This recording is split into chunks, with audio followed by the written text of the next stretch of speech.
നമസ്കാരം. നമ്പി നാരായണന്റെ ജീവിതകഥ നമുക്ക് പരിചിതമാണ്.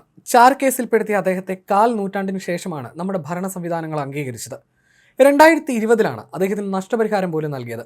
1,30,00,000 രൂപയായിരുന്നു നഷ്ടപരിഹാരമായി നൽകിയത്. സുപ്രീം കോടതി ഉത്തരവിന്റെ അടിസ്ഥാനത്തിലുള്ള 50 ലക്ഷം രൂപയും ദേശീയ മനുഷ്യാവകാശ കമ്മീഷൻ ഉത്തരവിന്റെ അടിസ്ഥാനത്തിൽ നൽകിയ 10 ലക്ഷം നൽകണമെന്ന ഉത്തരവിന് പുറമെയായിരുന്നു സർക്കാർ നഷ്ടപരിഹാരം നൽകിയത്. രാജ്യം പിന്നീട് അദ്ദേഹത്തെ പത്മഭൂഷൺ പുരസ്കാരം നൽകി ആദരിക്കുകയും ചെയ്തു. 28 വർഷങ്ങൾ നീണ്ട നിയമ പോരാട്ടങ്ങൾക്കൊടുവിലായിരുന്നു നമ്പി നാരായണൻ കുറ്റക്കാരനല്ലെന്നും കേസിൽ അദ്ദേഹത്തെ പെടുത്തിയതാണെന്നും സുപ്രീം കോടതി അന്തിമ വിധി പ്രഖ്യാപിച്ചത്. വർഷങ്ങൾക്ക് ശേഷം നഷ്ടപരിഹാരവും നീതിയും ലഭിച്ചെങ്കിലും അദ്ദേഹത്തിന് നഷ്ടമായ ആ നല്ല കാലം ഒരിക്കലും നമ്മുടെ ഭരണ സംവിധാനങ്ങൾക്കോ അധികാരികൾക്കോ ഒന്നും തിരികെ കൊടുക്കാൻ സാധിക്കില്ല. മാത്രമല്ല, അദ്ദേഹം നേരിട്ട ക്രൂരതകൾക്കും അതൊരു പരിഹാരവുമല്ല. സമാനമായ കഥയാണ് യുപിയിൽ നിന്നുള്ള കാൺപൂർ സ്വദേശിയായ പ്രദീപ് കുമാറിൻ്റേതും. ചാരവൃത്തി കേസിൽ ജയിലിലായി 22 വർഷങ്ങൾക്ക് ശേഷം ജഡ്ജിയാകാൻ ഒരുങ്ങുന്നു എന്നതാണ് പ്രദീപിന്റെ കഥ. പാകിസ്ഥാന് വേണ്ടി ചാരവൃത്തി നടത്തി എന്നതായിരുന്നു അദ്ദേഹത്തിന് മേൽ ചുമത്തിയിരുന്ന കുറ്റം.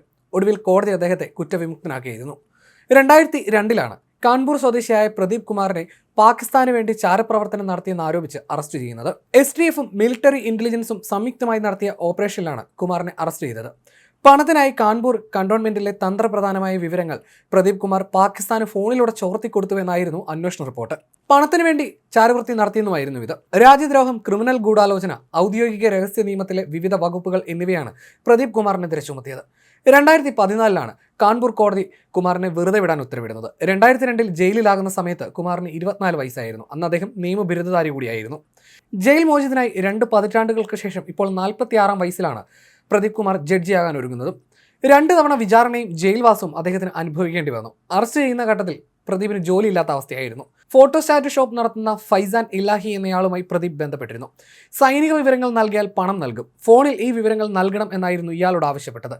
ഈ പണത്തിന് പകരമായി കാൺപൂർ സൈനിക കേന്ദ്രത്തിലെ തന്ത്രപ്രധാനമായ വിവരങ്ങൾ കൈമാറിയെന്നായിരുന്നു പ്രദീപ് കുമാറിനെതിരായി ഉണ്ടായിരുന്ന റിപ്പോർട്ട്.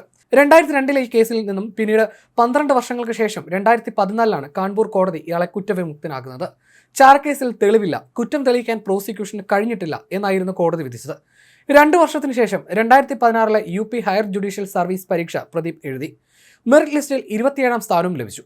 2017 ഓഗസ്റ്റ് 18 കുമാറിന്റെ നിയമനം ഹൈക്കോടതി സംസ്ഥാന സർക്കാരിന് ശുപാർശ ചെയ്തു. എന്നാൽ അവിടെ കൊണ്ടും കാര്യങ്ങൾ തീർന്നില്ല. പ്രദീപ് കുമാറിന് നിയമന കത്ത് നൽകാൻ തയ്യാറായില്ല. തുടർന്ന് അദ്ദേഹം നിയമ പോരാട്ടം ആരംഭിച്ചു. വിഷയത്തിൽ പ്രദീപ് കുമാർ വീണ്ടും ഹൈക്കോടതിയെ സമീപിച്ചു. 2017 ഓഗസ്റ്റിൽ തീരുമാനമെടുക്കാൻ കോടതി സർക്കാരിനോട് ആവശ്യപ്പെട്ടു. ഹർജിക്കാരന്റെ നിയമനവുമായി ബന്ധപ്പെട്ട ശുപാർശയിൽ വരുത്തിയ കാലതാമസത്തിനും ഉദാസീന മനോഭാവത്തിനും സംസ്ഥാനത്തിന് 10 ലക്ഷം രൂപ പിഴയും ചുമത്തി. കോടതി കുറ്റവിമുക്തനാക്കിയ ആളാണ് അദ്ദേഹം.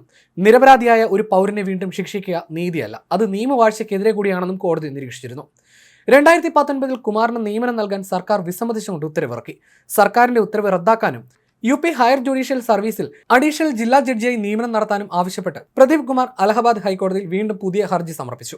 തുടർന്ന് അലഹബാദ് ഹൈക്കോടതി സംസ്ഥാന സർക്കാർ ഉത്തരവ് റദ്ദാക്കി. നിലവിലുള്ള ഒഴിവുകളിൽ പ്രദീപിനെ നിയമിക്കണമെന്ന് ഉത്തരവിടുകയും ചെയ്തു. ഡിസംബർ 6 ജസ്റ്റിസുമാരായ സൗമിത്ര ദയാൽ സിംഗ്, ഡോണാദി രമേശ് എന്നിവരടങ്ങിയ ഡിവിഷൻ ബെഞ്ചാണ് സംസ്ഥാന സർക്കാർ ഉത്തരവ് റദ്ദാക്കുകയും നിലവിലുള്ള ഒഴിവുകളിൽ പ്രദീപ് കുമാറിനെ നിയമിക്കണമെന്ന് ആവശ്യപ്പെടുകയും ചെയ്തിരിക്കുന്നത്. 2025 ജനുവരി 15 ശേഷം അപേക്ഷകന് നിയമന കത്ത് നൽകാനാണ് ഹൈക്കോടതി നിർദ്ദേശം.